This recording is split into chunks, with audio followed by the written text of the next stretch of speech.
வணக்கம் தோழர்களே. அடக்குமுறை ஒழியட்டும், அறிவியல் வெல்லட்டும். இன்றைய நிகழ்வுக்கு உங்களை அன்போடு வரவேற்கிறேன். இன்று நாம் பார்க்க இருக்கும் அறிவியலின் மகா வாக்கியத்தை வழங்கியவர் மரியாதைக்குரிய மே பிரிட் எனும் அற்புத அறிஞர். மே பிரிட் ஒரு பெண் விஞ்ஞானி.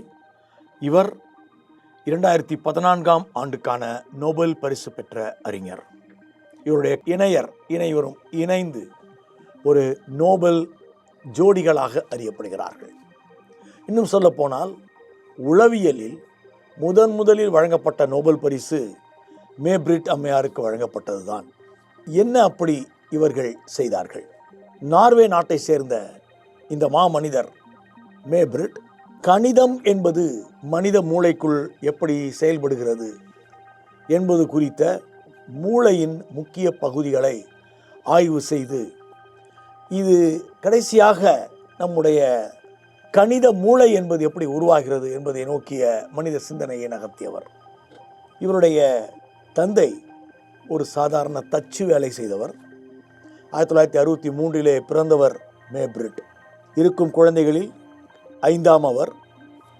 சாதாரண விவசாய வேலைகளை செய்து அந்த மிகப்பெரிய அந்த விவசாய நிலத்தில் விலங்குகளினுடைய உளவியலை படித்து தெளிந்து உளவியலுக்குள் வந்தவர் என்று இவரை சொல்கிறார்கள்.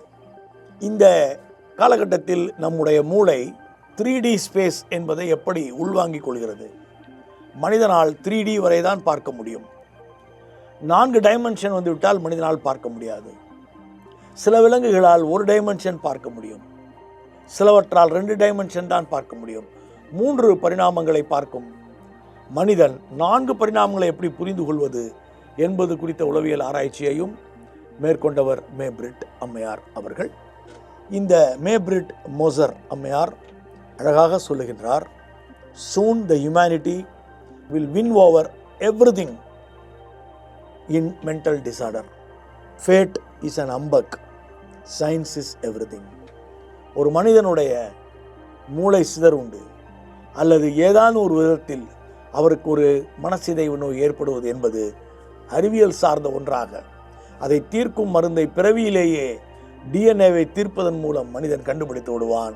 அப்போது விதி என்பது ஒரு சதி, அது ஒன்றுமில்லை என்பதை மனிதர்கள் உணர்வார்கள் என்பதுதான் இன்றைய வாசகம். இப்போது நாம் இன்றைய விஞ்ஞானிக்குள் நுழைவோம். செஜல் ஷா, இதுதான் இன்றைய விஞ்ஞானியின் பெயர். செஜல் ஷா இந்தியாவின் ஓப்பன்ஹைமர் என்று அழைக்கப்படுகிறார். இந்த பெண் விஞ்ஞானி சர்வதேச தெர்மோ நியூக்ளியர் எக்ஸ்பெரிமெண்டல் ரியாக்டர் என்று அழைக்கப்படுகின்ற உலக அளவிலான அணு பிணைப்பு சோதனையில் இந்தியாவை பிரதிநிதித்துவப்படுத்துகின்ற அற்புத பெண் விஞ்ஞானி. செஜல் ஷா அணு பிணைவு சம்பந்தப்பட்ட அறிவியல் அறிஞர். அணு பிளவு வேறு, அணு பிணைவு வேறு. அணு பிளவுதான் இன்றைக்கு இந்த உலகத்தில் தொடர்ந்து கடைபிடிக்கப்பட்டிருக்கிறது. மின்சாரத்தை எடுக்கின்ற அணு உலைகளாகட்டும், அணுகுண்டுகளாகட்டும், அனைத்திலும் பயன்படுத்தப்படுவது அணு பிளவு. ஆனால் இயற்கை அணு பிளவு எதையும் செய்வதில்லை. சூரியனில் நடப்பதெல்லாம் அணு இணைப்பு தான், நியூக்ளியர் ஃபியூஷன் என்று அழைக்கிறார்கள். மனிதன் செய்வதெல்லாம் நியூக்ளியர் ஃபிஷன் என்று அழைக்கப்படுகிறது. நியூக்ளியர் ஃபிஷன் மிகவும் ஆபத்தானது, பேரபாயமானது, மனித குலத்திற்கே எதிரானது. இந்த நியூக்ளியர் பிளவு நடக்கின்ற அணு உலைகளில் எல்லாம் தனியாக கழிவுகள் அணு கழிவுகளாக வரும். இவற்றை அப்புறப்படுத்துவதிலும் கதிர்வீச்சுகள் பாதிக்கும். நாம் எப்படி எங்கு சென்றாலும் இந்த அணு உலைகளில் விபத்தில்லாமல் இருக்கவே முடியாது என்பனையற்றையெல்லாம் பார்க்கின்றோம். ஆனால் அணு பிணைவுதான் எதிர்காலத்திற்கான அமைதி அறிவியல் என்று செஜல் ஷா முன்வைக்கிறார். செஜல் ஷா பிரான்ஸ், ஜப்பான், சீனா, இந்தியா உட்பட 33 நாடுகள் அங்கம் வகிக்கின்ற காட்ஸே என்கிற இடத்தில் இருக்கின்ற அணு இணைவு சோதனையில் இந்தியாவின் சார்பாக ஈடுபட்டிருக்கும் பெண் விஞ்ஞானி ஆவார். நம்முடைய எரிபொருள்கள் அனைத்தும் தீர்ந்து கொண்டிருக்கின்றன. புதைப்படிவ எரிபொருள் என்று நாம் அழைக்கின்ற நம்முடைய பெட்ரோல், டீசல் இவையெல்லாம் இன்னும் எத்தனை நாட்களுக்கு வரும் என்று தெரியாது. அதுபோல நாம் அடுத்த எரிபொருள் நோக்கி செல்ல வேண்டும் என்றால் அது கண்டிப்பாக அணு பிணைவின் மூலம் மனிதனுக்கு கிடைக்கக்கூடியது தான் என்பதை நாம் பார்க்கின்றோம். குஜராத்தில் பள்ளிக்கூடமே இல்லாத ஒரு குக்கிராமத்தில் பிறந்து ஏறத்தாழ 12 மைல்கள் தினமும் நடந்து படித்து அதன் பிறகு தன்னுடைய கல்லூரி வாழ்க்கையில் இயற்பியலை எடுத்து படித்து பிறகு நியூக்ளியர் இயற்பியலில் முனைவர் பட்டம் பெறுகின்ற அளவிற்கு உயர்ந்தவர் அற்புதமான நம்முடைய பெண் விஞ்ஞானி சஜல் ஷா.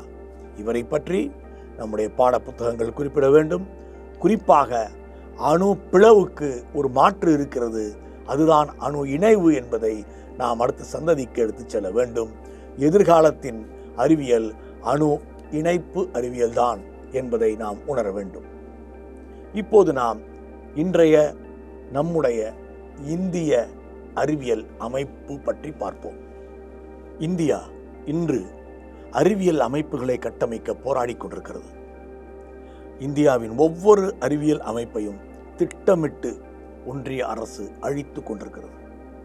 இன்றைய சூழலில் நாம் கண்டிப்பாக நினைத்து பார்க்க வேண்டிய பிரம்மாண்ட போராட்டத்தை, இந்தியாவின் அடையாளத்தை தக்க வைத்த அற்புத அமைப்புதான் the Indian association for cultivation of science என்கிற அமைப்பு. இந்த அமைப்பு 1876 உருவாக்கப்பட்டது. இந்த அமைப்பை உருவாக்கியவர் மகேந்திரலால் சர்க்கார் என்கிற ஒரு மாமனிதர். மகேந்திரலால் சர்க்கார் என்பவர் யார்? மகேந்திரலால் சர்க்கார் 1833 நவம்பர் 2 அன்று பிறந்தவர். இவர் வங்காளத்தில் ஹவுரா என்கிற ஒரு மாவட்டத்தில் பட்டசாலா என்கின்ற அந்த காலத்தினுடைய பாடசாலைகளில் படித்தவர். டேவிட் ஹேர் நடத்தி கொண்டிருந்த பொது பள்ளிக்கு தேர்வு செய்யப்பட்டவர். அப்போதெல்லாம் அனைவரும் கல்வி கற்க சென்று விட முடியாது. போராடி கல்விக்குள் நுழைந்தவர். ஏனென்றால் இவர் பிராமண வம்சத்தை சேர்ந்தவர் அல்ல, சத்திரிய வம்சத்தை சேர்ந்தவர். இவருக்கு கல்வி கிடையாது என்று எழுதப்பட்ட காலத்தில் கல்விக்குள் போராடி நுழைந்தவர் மகேந்திரலால் சர்க்கார். அப்படி படித்த அவர் த ஹிந்து காலேஜ் என்று அழைக்கப்பட்ட ஒரு கல்லூரியில் ஆர்ட்ஸ், ஹியூமனிட்டிக்ஸ், மேக்ஸ் என்று படித்துவிட்டு முதல் இந்தியாவில் அறிவியல் பாடத்தில் ஒரு இளங்கலை பட்டம் பெற்ற மாமனிதரானார். அதற்கு முன்னாலும் பெற்றிருக்கிறார்கள், ஆனால் அனைவரும் ஆங்கிலேயர்கள். ஃபர்ஸ்ட் பிஎஸ்சி சயின்ஸ் சப்ஜெக்டில் பெற்ற இந்தியர் என்றால் அது மகேந்திரலால் சர்க்கார் தான். அப்படி கல்வி கற்ற அவர் கல்கத்தா மருத்துவக் கல்லூரிக்குள் நுழைகிறார். நுழைந்து அதன் பிறகு பல முதல் விஷயங்களை சாதிக்கிறார். அவர் எம்டி வரை படித்தவர். 1854 அவர் மருத்துவத்திலே முதுகலை பட்டம் பெற்ற பொழுது அப்படி முதுகலை பட்டம் மருத்துவத்தில் பெற்ற முதல் இந்தியரானார் மகேந்திரலால் சர்க்கார். ஆனால் இந்த நேரத்தில் அவர் அறிவியலுக்காகவே இந்தியாவில் ஒரு அமைப்பு இருக்க வேண்டும் என்று கருதினார். ஏனென்றால் பல இடங்களில் அவர் சென்று முயற்சி செய்த பொழுதெல்லாம் பிரிட்டிஷ்காரர்கள் நடத்திய ஆய்வுக்கூடங்களின் வாசலில் ஒரு அறிவிப்பு பலகை தொங்கியது. அந்த அறிவிப்பு பலகையில் என்ன எழுதப்பட்டிருந்தது? Indians and dogs not allowed என்று எழுதப்பட்டிருந்தது. கடுமையான கோபத்தில் தன் வீட்டிற்கு பக்கத்தில் ஒரு மாட்டு கொட்டகையை வாடகைக்கு எடுத்து அதில் அவர் தொடங்கியதுதான் the Indian association for the cultivation of science. அதற்கு அவர் ஒரு ஸ்லோகன் கொடுத்திருந்தார், solely native and purely national என்று அதற்கு ஒரு மறைவாசகம் கொடுத்திருந்தார். கண்டிப்பாக உள்ளூர் விஞ்ஞானிகளை போற்றுவது மட்டும்தான் தன்னுடைய கடமை என்று அவர் எடுத்துக்கொண்டார். தான் மருத்துவ சேவை செய்து தான் பெற்ற செல்வம் அனைத்தையும் இந்த அமைப்பிற்காக அவர் வழங்கினார். இந்த அமைப்பை சில ஆங்கிலேயர்களும் ஆதரித்தார்கள். குறிப்பாக ஃபாதர் லெஃபார்ட் என்கிற ஒரு பாதிரியார் 15 நாட்களுக்கு ஒரு முறை விஜயம் செய்து அங்கே அறிவியல் உரைகள் நிகழ்த்தினார். அந்த இடத்தில் ஜெகதீஷ் சந்திர போஸ் வரவேற்கப்பட்டார். அவர் அறிவியல் உரைகள் நிகழ்த்தியிருக்கிறார். அசுதோஸ் முகர்ஜி அப்போது கல்கத்தா பல்கலைக்கழகத்தினுடைய துணைவேந்தராக ஆக்கப்பட்டவர். அவர்தான் இந்தியாவில் முதலில் துணைவேந்தரான இந்தியர். அவர் பேர் அசுதோஸ் முகர்ஜி. அவரும் இந்த அமைப்பிற்கு அவ்வப்போது உரைகள் நிகழ்த்த தவறியதில்லை. பரமானந்த போஸ் என்று ஒருவர் இருந்தார், PN போஸ் என்று பெயர். அவரும் இதில் இணைந்து கொண்டார். இதில் குறிப்பாக அமைப்பாக இதை கட்டமைப்பதற்கு ட்ரஸ்டிகளையும் நியமித்தார்கள். அதில் ட்ரஸ்டியாக இருந்த மாமனிதர்களில் ஒருவர் தான் பண்டிட் ஈஸ்வர சந்திர வித்யாசாகர், கேசப் சந்திர சென் போன்றவர்கள் எல்லாம். இப்படிப்பட்ட ஒரு கட்டமைப்பில் மாலை நேரத்தில் தினமும் கூடி அறிவியலை அவர்கள் விவாதித்தார்கள். அந்த காலகட்டத்தில் 2 அதிசயங்களை நிகழ்த்தி காட்டினார் மரியாதைக்குரிய மகேந்திரலால் சர்க்கார். ஒன்று, பெண்களை இதில் இணைத்தது. அதில் குறிப்பாக சரளா தேவி சந்துராணி என்று ரவீந்திரநாத் தாகூருக்கு ஒரு ஒன்றுவிட்ட சகோதரி இருந்தார். அவரை அழைத்து வந்து இந்த லெக்சர் அட்டன் பண்ண வச்சது மட்டுமல்ல, இந்த உரைகளில் ஒரு உரையை நிகழ்த்தும் அளவிற்கு அவரை பெரிய ஒரு அறிவியல் ரீதியிலான சிந்தனை மிக்க பெண்மணியாக ஆக்கி காட்டினார் மகேந்திரலால் சர்க்கார். இதனாலேயே பின் நாட்களில் கல்கத்தா பல்கலைக்கழகத்தில் இயற்பியல் படிப்பதற்காக மதிப்பிற்குரிய சரளா அம்மையார் அவர்கள் தன்னை ஈடுபடுத்தி கொண்டார். இன்னொரு பெண்மணி அபாலா போஸ். அபாலா போஸ் அம்மையார் தலை சிறந்த கல்வியாளர். அவரை அழைத்து வந்து அறிவியல் உரைகள் கவனிக்கவும் உரையாற்றவும் வைத்தார். இந்த அபாலா போஸை அங்கே சந்தித்த ஜெகதீஷ் சந்திர போஸ் அபாலா போஸை தான் திருமணம் செய்து கொண்டார். இந்த அபாலா போஸ் உண்மையில் மருத்துவம் படிக்க விரும்பினார். கல்கத்தா மருத்துவக் கல்லூரியில் அவருக்கு இடம் கிடைக்கவில்லை. அப்போதெல்லாம் அங்கே பெண்கள் படிக்க முடியாது என்று சொல்லிவிட்டார்கள். ஆனால் தான் இந்த Indian association for cultivation of சயின்ஸில் ப்ரொடியூஸ் பண்ண ஒரு சயின்ஸ் பேப்பர், அந்த பேப்பரை காரணமாக காட்டி சென்னை மருத்துவக் கல்லூரியில் அபாலா போஸுக்கு இடம் கிடைத்தது. அவர் அங்கு சென்று மருத்துவம் படித்தார் என்பது எவ்வளோ பெரிய வரலாற்று சிறப்பு மிக்க விஷயம். இதற்கு நடுவில் 1904 மகேந்திரலால் சர்க்கார் இறந்து விட்டார்.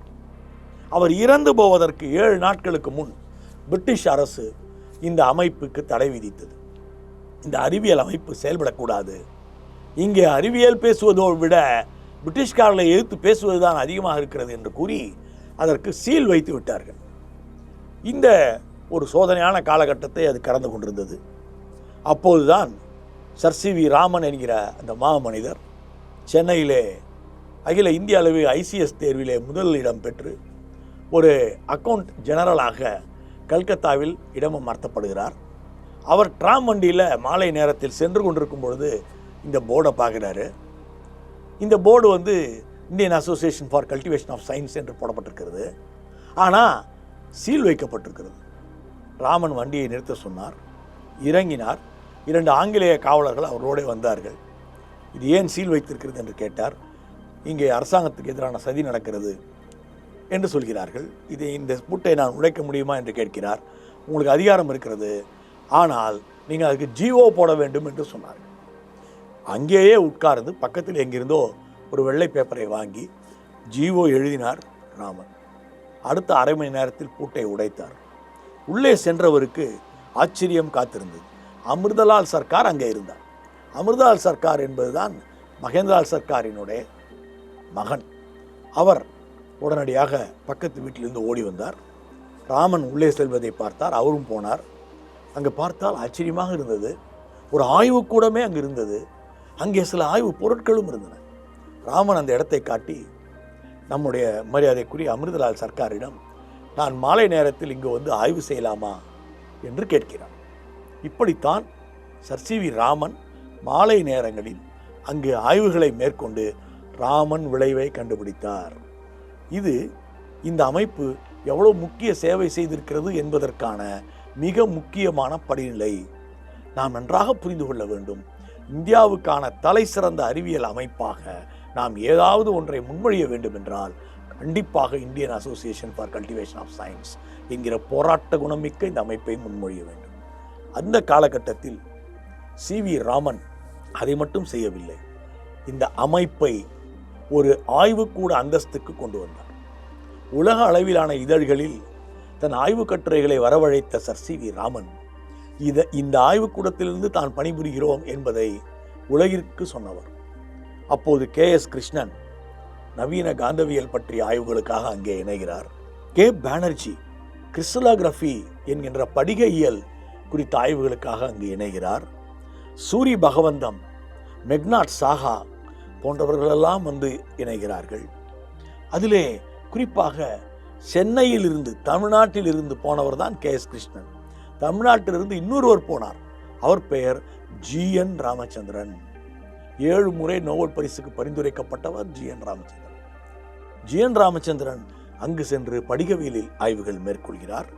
இப்படி ஆய்வு என்கிற ஒரு விஷயத்தில் உலகையே திரும்பி பார்க்க வைத்த அமைப்பாக Indian association for cultivation of science உருவாகிறது. இந்த இடத்தில்தான் சிசிர்குமார் மித்ரா தலைவராக கொஞ்ச நாட்கள் இருந்தார். SK மித்ரா என்ற அவருடைய பெயர். விக்ரம் சாராபாய் 1947 அயல்நாட்டில் இருந்தவரை ராமன் அழைத்து வந்து இதே அமைப்பிலே இணைய வைக்கிறார். இதெல்லாம் வரலாறு. இப்போதும் கூட நேச்சர் இதழ் என்கின்ற இங்கிலாந்தின் இதழிலே நீங்கள் தேடி பார்த்தால் அதிலே 1929 அற்புதமான ஒரு பேப்பர் இருக்கிறது. அந்த பேப்பரை எழுதியவர் P. கிருஷ்ணமூர்த்தி. இந்த கிருஷ்ணமூர்த்தி எக்ஸ்ரே எஃபெக்டை பற்றி பேசியிருக்கிறார். இதெல்லாம் அற்புதமான கண்டுபிடிப்புகள். இந்த ராமன் முதல் கிருஷ்ணமூர்த்தி வரையில், பிறகு GN ராமச்சந்திரன் வரையில் மிகப்பெரிய ஒரு அறிவியல் பாரம்பரியத்தை உருவாக்கிய இந்த அமைப்பு இன்றைக்கு ஒரு டீம்டு யூனிவர்சிட்டியாக பயன்பட்டு கொண்டிருக்கிறது. ஆனால் இந்த அமைப்புக்கான நிதி ஆதாரங்களை இப்போது ஒன்றிய அரசு முற்றிலும் நிறுத்திவிட்டது. இவர்கள் வெளியிலிருந்து வரும் டொனேஷன்ஸ் எனப்படும் உதவிகளை வைத்து இந்த அமைப்பை நடத்தி கொண்டிருக்கிறார்கள். இந்த கொடூர சூழலில் இருந்து இந்த அமைப்பை நாம் கண்டிப்பாக மீட்க வேண்டும். இப்போது நாம் இன்றைய புத்தகத்திற்குள் நுழைவோம். த புக் ஆஃப் த டே. இன்றைய புத்தகம் எக்ஸ்பிளைனிங் ஹியூமன்ஸ் என்கிற தலைப்பில் கமிலா பேங் எனும் அம்மையார் எழுதியிருக்கும் புத்தகம். மிக சிறப்பாக இந்த புத்தகம் வந்திருக்கிறது. இந்த புத்தகம் மனிதனை பற்றி பேசுகிறது. மனிதன் என்றால் அது என்ன அறிவியல், அவனுக்குள் என்னென்ன அறிவியல் எல்லாம் செயல்படுகிறது என்பது குறித்து இந்த புத்தகம் பேசுகிறது. ஒரு எங்கேயோ ஒரு கிரகத்திலிருந்து ஒருவர் வந்து விட்டார். அவருக்கு மனிதனை எப்படி எக்ஸ்பிளைன் பண்ணுவீங்க? How will you explain humans? இதுதான் வித்தியாசமான தலைப்பு. இது சாதாரண புத்தகம் அல்ல. இது பார்த்திங்கன்னா இந்த ராயல் சொசைட்டியினுடைய சிறந்த அறிவியல் நூலுக்கான விருது பெற்றது. இந்த நூலை எழுதியிருக்கும் கமிலா 8 வயது வரை பேசவில்லை. ஒரு ஆர்டிஸ்டிக் குழந்தையாக வளர்ந்தவர்.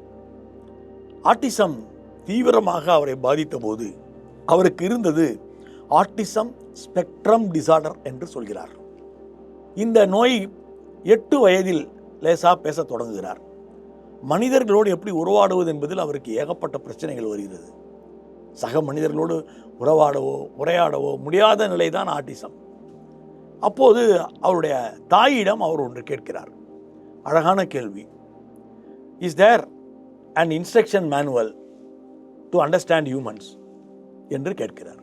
மனிதர்களை புரிந்து கொள்ள ஏதாவது வழிகாட்டி நூல் இருக்கிறதா என்று கேட்கிறார். அப்படி ஒரு புத்தகம் இல்லை என்று அப்போது அவர் அம்மா சொல்லிவிட்டார். மிக கடினப்பட்டு அப்போதிலிருந்து அவர் எழுத தொடங்குகிறார். அப்படி எழுத தொடங்கி முடிக்கப்பட்ட புத்தகம்தான் எக்ஸ்பிளைனிங் ஹியூமன்ஸ். இந்த புத்தகத்தை எழுதி முடித்திருக்கும் கமிலா இன்றைக்கு யார்? இன்றைக்கு அவர் பிபிசியில் அறிவியலை பலவிதமாக பேசிக்கொண்டிருப்பவர். 2வது ஒரு பயோகெமிஸ்ட்ரியில் PhD வரை படித்திருக்கும் பெரிய ஒரு அறிஞர் கமிலா. இதில் முதல்ல எடுத்த உடனே ஒரு விஷயத்தோடு அவங்க ஆரம்பிக்கிறாங்க. How to think outside the box என்று ஒரு விஷயத்தோடு ஆரம்பிக்கிறாங்க. நீங்கள் எல்லாரும் ஒரே மாதிரி சிந்திப்பதனால் ஒரு விஷயத்தை சால்வ் பண்ண முடியாது. யாராவது ஒருத்தர் வேறு மாதிரி சிந்திச்சா அது உடனே சால்வ் ஆகிடும். இதுதான் உலக நடப்பு. அப்படிப்பட்ட அளவிற்கு மூளையை நாம் எப்படி சரி செய்வது? Man's learning versus machine learning. இதை ஒரு 40 பக்கம் எக்ஸ்பிளைன் பண்ணுது. மனிதன் கற்றுக்கொள்வதற்கும் இயந்திரம் கற்றுக்கொள்வதற்கும் என்ன வேறுபாடு? இந்த இடத்துல ஒன்று ரொம்ப அழகாக அவங்க சொல்கிறாங்க. மெஷின் லேர்னிங் என்பதை நாம் இப்போ தான் அறிமுகப்படுத்தியிருக்கிறோம். ஒரு மிஷின் தானே கற்றுக்கொண்டு சில வேலைகளை செய்ய வேண்டும். அதற்கான உக்தியை நாம் கொடுக்க வேண்டும் என்றால் மனித லர்னிங்கை நம்ம முதல்ல புரிந்து கொள்ள வேண்டும். இந்த இரண்டுக்குமான உறவை ஒரு 40 பக்கம் விளக்குகிறது. மரங்கள் கூட என்ன செய்ய வேண்டும் என்பது குறித்து தனக்கு தானே சிந்தித்து ஒரு முடிவெடுக்கின்றன என்று கூறுகின்றார். இது புதிய சிந்தனையாக எனக்கு இருந்தது. How the trees can think and make their own decisions. நீங்கள் சில செடிகளுக்கு தண்ணி ஊற்றினா கூட அது வளராது, அது வளர விரும்பவில்லை என்றால் அது வளராது. நிறைய தண்ணி ஊற்றிட்டா எவ்வளோ எடுத்துக்கணும்னு அது முடிவு பண்ணுது. இதெல்லாம் விளக்கும் பொழுது சிந்தனை ரீதியில் ஒரு பயோகெமிஸ்ட்ரி எந்த உலகத்துக்குள்ளெல்லாம் போயிட்டு வரும் என்பது ஆச்சரியத்தை ஏற்படுத்தும் ஒன்றாக இருக்கிறது. நேனோ தொழில்நுட்பம் என்பதுதான் மரங்களுக்குள் வேலை செய்கிறது. நேனோ அளவில் இருக்கும் தொழில்நுட்பம் குவாண்டம் அளவில் எப்படி வேலை செய்து என்பதற்கு ஒரு பச்சையம் எப்படி தயாரிக்கிறது என்பதே ஒரு உதாரணமாக இருக்கிறது என்று இந்த புத்தகம் விரிவடைகிறது. அதன் வழியே மனிதனை புரிந்து கொள்ள முயற்சிக்கிறது. இப்போது நாம் நிறைய ஃப்ரெண்ட்ஷிப் பற்றி பேசிகிட்டே இருக்கோம். த பவர் ஆஃப் கனெக்ஷன் என்று ஒரு சாப்டர். மனிதனுக்கு மட்டும்தான் பவர் ஆஃப் கனெக்ஷன் அதிகமாக இருக்குது. விலங்குகளுக்குள்ளே பார்த்தீங்கன்னா ஒன்று இன்னொன்னோட ஃப்ரெண்ட்ஷிப்பாக இருக்கலாம், ஆனால் எப்போ வேணாலும் ஃப்ரெண்ட்ஷிப் முடிஞ்சிடும். ஏன்னா அது பார்த்திங்கன்னா உணவு மற்றும் தேவைகள் சம்மந்தப்பட்டதாக மட்டும்தான் அது இருக்குது. முழுமையான ஃப்ரெண்ட்ஷிப்புங்கிறது இல்லை. ஆனால் மனிதனுக்கு இருப்பது ஒரே ஒரு ஃப்ரெண்ட்ஷிப் மட்டும் இல்லை. ஒரு ஃபேஸ்புக்குள்ளே போனீங்கன்னா 1,00,000 ஃப்ரெண்ட்ஷிப்பை உருவாக்கி கனெக்டிங் த டாட்ஸ் என்கிற இடம் மனித மூளையில் எங்கே செயல்படுகிறது என்பதை இது விளக்குகின்றது. இப்போது எல்லாமே பர்ஃபெக்டாக இருக்கணும் என்று நினைக்கின்ற மனிதனே கூட பர்ஃபெக்டாக இருக்க முடியல. அது ஏன் அப்படி இருக்குது? அது அந்த மனநிலை உளவியல் எப்படி செயல்படுகிறது? இப்படியெல்லாம் அப்படியே போயிட்டே போய் ஒரு க்ரௌடில் நீங்கள் இருக்கீங்க, அந்த கூட்டத்தில் உங்கள் மென்டாலிட்டி எப்படி இருக்கும், தனி மனிதனாக இருந்தால் நீங்கள் எப்படி இருப்பீங்க என்கின்ற அந்த உளவியலை நோக்கி நம்மை அழகாக இது எடுத்து செல்கிறது. மனிதனின் நினைவுகள், நம்முடைய மூளைக்குள் இருக்கும் காம்ப்ளெக்ஸான சிஸ்டம்ஸு எப்படி இந்த விஷயத்தை எல்லாம் இணைத்து முழுமையாக ஒரு மனிதன் உருவாகிறான். ஒரு நாளைக்கு காலை முதல் இரவு உறங்க செல்லும் வரை மனித மூளைக்குள் எப்படி ஒரு கடிகாரம் வேலை செய்கிறது என்பது உட்பட அனைத்தையும் பேசுகின்ற எக்ஸ்பிளைனிங் ஹியூமன்ஸ் நம் கல்லூரி மாணவர்களுக்கு கண்டிப்பாக வாங்கி தர வேண்டிய ஒரு அறிவியல் புத்தகம். இந்த புத்தகத்தில் நான் பார்த்தது மிக அழகான இந்த ஓவியங்கள் அவரே வரைந்திருக்கிறார்.